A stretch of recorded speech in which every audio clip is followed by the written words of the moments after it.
करणार आहोत आत्ताच्या सगळ्यात महत्त्वाच्या दोन बातम्यांनी। कल्याण पश्चिमेला असलेल्या गोल्डन पार्क परिसरातल्या एका चायनीज दुकानाला काल रात्री 1च्या सुमारास आग लागली। ती आग विझवताना एका जवानाचा मृत्यू झालाय तर दुसरा गंभीर जखमी आहे। तर दुसरी बातमी ती म्हणजे अवघ्या महाराष्ट्राचं लक्ष लागून राहिलेल्या मराठा आरक्षणाची आहे। मराठा आरक्षणासंदर्भातील कृती आराखड्यासंदर्भात सकाळी 10:30 वाजता उपसमितीची बैठक होणार आहे।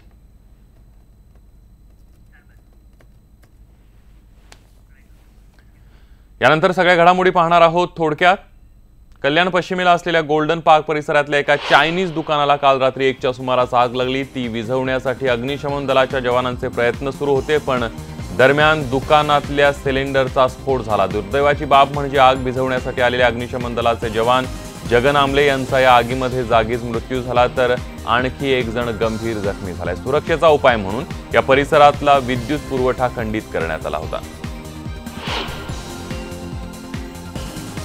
मराठा आरक्षणासंदर्भातील कृती आराखडा आज सभागृहात मांडण्यात येणार आहे। यानंतर आरक्षणाबाबतचे विधेयक सभागृहात ठेवण्यात येईल। रात्री उशिरापर्यंत चाललेल्या मंत्रिगटाच्या बैठकीनंतर निर्णय जाहीर करण्यात आला आहे। आज सकाळी 10:30 वाजता पुन्हा उपसमितीची बैठक आहे। यापूर्वी मराठा क्रांती मोर्चा आणि मराठा क्रांती ठोक मोर्चा यांच्यातील मतभेद समोर आलेत। काल मराठा क्रांती मोर्चाचे समन्वयक माऊली पवार आणि मराठा क्रांती ठोक मोर्चाचे समन्वयक रमेश केरे पाटील यांच्यात खडाजंगी बघायला मिळाली। सकाळी विधानसभेमध्ये ATRचा जो रिपोर्ट आहे तो त्या ठिकाणी ठेवण्यात येईल। त्यानंतर अधिवेशन संपेपर्यंत जे बिल आहे, विधेयक आहे, ते सभागृहासमोर येईल आणि ते मंजूर करण्यात त्या ठिकाणी येणार आहे। मराठा मोर्चात फूट पाडण्याचा सरकारचा कुटील डाव असून संवाद यात्रा काढणारे मराठा मोर्चाचे कार्यकर्ते हे सरकारचे दलाल आहेत असा गंभीर आरोप करण्यात आलाय। मुंबईत झालेल्या पत्रकार परिषदेत मराठा ठोक मोर्चाच्या कार्यकर्त्यांनी सरकारच्या भूमिकेवर संशय उपस्थित केलाय। संवाद यात्रेचं आयोजन करणाऱ्या मराठा क्रांती मोर्चाने ठोक मोर्चाच्या आंदोलकांनी लावलेले आरोप फेटाळून लावले।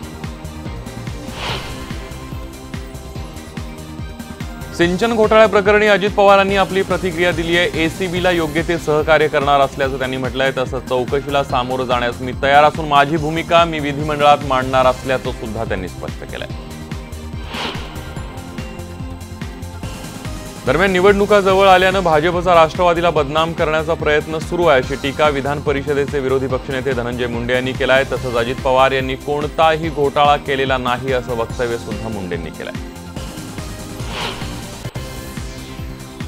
सिंचन घोटाळ्या प्रकरणी राष्ट्रवादीचे ज्येष्ठ नेते छगन भुजबळ यांनी देखील या प्रकरणी प्रतिक्रिया दिलेली आहे। अजित पवारांवर ठेवलेला ठपका हा विरोधकांना त्रास देण्याचा सरकारचा प्रयत्न असल्याची टीका भुजबळ यांनी केली आहे।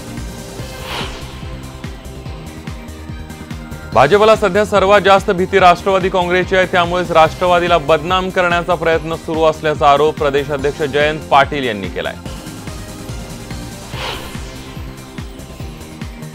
सिंचन घोटाळा प्रकरणी अजित पवारांवर ठेवलेला ठपका हा सूडबुद्धीने ठेवल्याची टीका विधानसभेचे विरोधी पक्षनेते राधाकृष्ण विखे पाटील यांनी केली आहे। निवडणुका तोंडावर आल्यानं सरकार विरोधकांबरोबर सूडबुद्धीने वागत असल्याचा आरोप विखे पाटलांनी केलाय।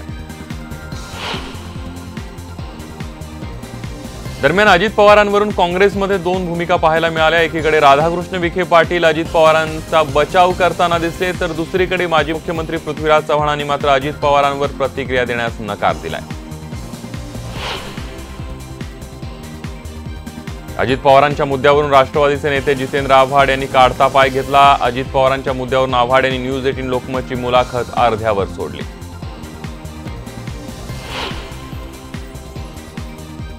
सिंचन घोटाळ्यांसंदर्भात आता उशीर का होईना, तत्कालीन जलसंपदा मंत्री अजित पवार यांचं नाव येणं हा आमचा विजय अशी प्रतिक्रिया सिंचन घोटाळ्या प्रकरणी याचिका दाखल केलेल्या जनमंचने दिलेली आहे।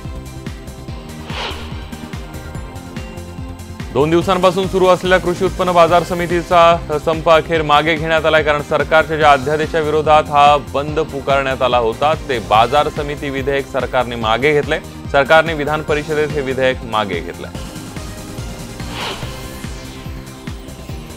शेतमालाचे भाव पडल्यानं शेतकरी हवालदिल झाला। शेतमालाला मातीमोल भाव मिळत असल्यानं शेतकरी रस्त्यावर उतरून आपला संताप व्यक्त करतोय। नाशिकमध्ये शेतकऱ्यांनी शेतमाल रस्त्यावर टाकून आपला संताप व्यक्त केला। कांद्यापाठोपाठ टोमॅटोचे भाव देखील मोठ्या प्रमाणात कोसळलेत। कष्टाने पिकवलेल्या टोमॅटोला 1 ते 1.5 रुपये किलो भाव मिळत असल्याचं पाहून निराश झालेल्या शेतकऱ्यांना बाजार समितीजवळ रस्त्यावर टोमॅटो फेकून आपला अनावर झालेला संताप व्यक्त केला।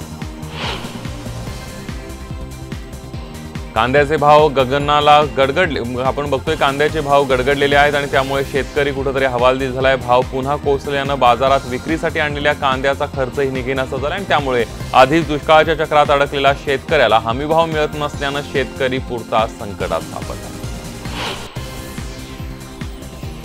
माथाडी आणि व्यापाऱ्यांच्या संपामुळे शेतकरी हताश झाला होता। त्यामुळे विक्रीसाठी काढलेल्या शेतमालाचं करायचं काय असा प्रश्न शेतकऱ्यांसमोर उभा राहिला होता। 1 दिवसाचा संप बेमुदत झाल्यानं शेतकरी संकटात सापडला होता। मात्र काल संध्याकाळी संप मागे घेण्यात आला। शिर्डीमधले कांदा उत्पादक शेतकरीही कांद्याला भाव मिळत नसल्यानं हवालदिल झाले। एकीकडे भाव मिळत नाही आणि दुसरीकडे असलेला कांदा सडून चाललाय अशा परिस्थितीत शेतकरी सापडलाय। त्यामुळे काहीतरी ठोस उपाय करण्याची मागणी आता शेतकरी करताना दिसतोय। नाशिक, पुणे आणि अहमदनगर जिल्ह्यांमध्ये शेतकऱ्यांनी मोठ्या प्रमाणावर उन्हाळ कांदा राखला होता। हा उन्हाळ कांद्यानं यंदाच्या खरीप कांद्याच्या बाजारभावाचं गणित बिघडवलंय। त्याचबरोबर कांद्याच्या मागणीतही आलेली घट तसंच दक्षिणेतल्या राज्यांमध्ये आलेला वादळ या सगळ्यामुळे नैसर्गिक संकटामुळे कांद्यांची परराज्यातली मागणी कमी झाली आणि त्यामुळे महाराष्ट्रातल्या आघाडीच्या लासलगाव बाजार समितीमध्ये कांद्याचे दर 3 रुपयांपेक्षा खाली घसरले। नाशिकच्या द्राक्षांसाठी चीनची भली मोठी बाजारपेठ खुली होणार आहे। यंदा चीनसोबत द्राक्ष व्यापार 200% वाढल्याचं टार्गेट अपेडानं ठेवलेलं आहे। अपेडाच्या मध्यस्थीनं 100 भारतीय निर्यातदार आणि 23 चीनी द्राक्ष आयातदारांमध्ये नवी दिल्लीमध्ये महत्त्वाची बैठक पार पडली। अहमदनगरच्या कोल्हार गावामध्ये बिबट्याचे 3 बछडे सापडले। शेतात ऊसाची तोडणी सुरू असताना हे बछडे सापडले असून वनविभागाच्या ताब्यात देण्यात आले। अतिशय गोंडस दिसणारे हे बछडे एखाद्या मांजरीच्या पिलांसारखे दिसतात। राहता तालुक्यातल्या कोल्हार गावातील शेतकरी गाढे पाटील यांच्या शेतात हे बछडे आढळले। 19 नोव्हेंबरला झालेल्या अवकाळी पावसात वीज पडून बुलढाणा जिल्ह्यातल्या मोताळ्यातल्या मालेगाव इथले एक महिला शेतकरी आणि बैल ठार झाला होता। या कुटुंबाला नैसर्गिक आपत्ती विभागाकडून 24 तासाच्या आत मदत मिळणं क्रमप्राप्त होतं। मात्र घटनेला 10 दिवस उलटून गेले तरी सुद्धा कोणताच अधिकारी किंवा लोकप्रतिनिधी या कुटुंबियांकडे फिरकला नसल्यानं कुटुंबियांमध्ये रोष पाहायला मिळतोय। बुलढाणा जिल्ह्यातल्या संग्रामपूर तालुक्यामध्ये सोनाळा इथं पार पडलेल्या सोनाजी महाराज यात्रा महोत्सवात आयोजित लोकनाट्याला पोलिसांनी शेवटच्या क्षणी परवानगी नाकारली आणि त्यामुळे गावात तणावाचं वातावरण निर्माण झालंय।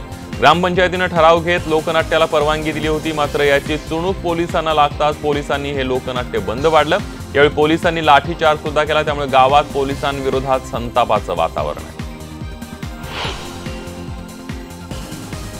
हिंगोली जिल्ह्यातल्या पिंपळदरी इथल्या मराठी शाळेतल्या मुलींनी थेट शाळेमध्येच आंदोलन केलं। मुलींना घरी जाण्यासाठी नियमित बस नसल्यामुळे मुलींनी शाळेच्या बाहेर शेकोटी पेटवून आपला राग व्यक्त केला।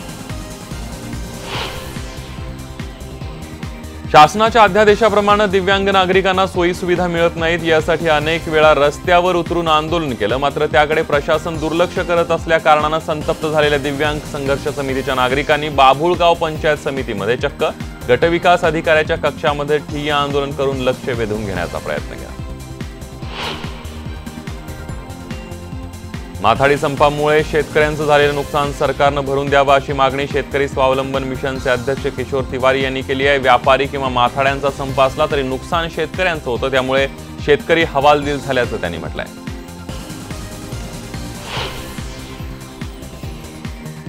अहमदनगरमध्ये गोदावरीच्या उजव्या कालव्यावरील लाभधारक शेतकऱ्यांना त्यांच्या हक्काचं पाणी न दिल्यानं त्यांनी उपोषणाचं हत्यार उपसलंय। जोपर्यंत आम्हाला पाणी दिलं जाणार नाही तोपर्यंत मागे न हटण्याचा इशारा शेतकऱ्यांनी दिला।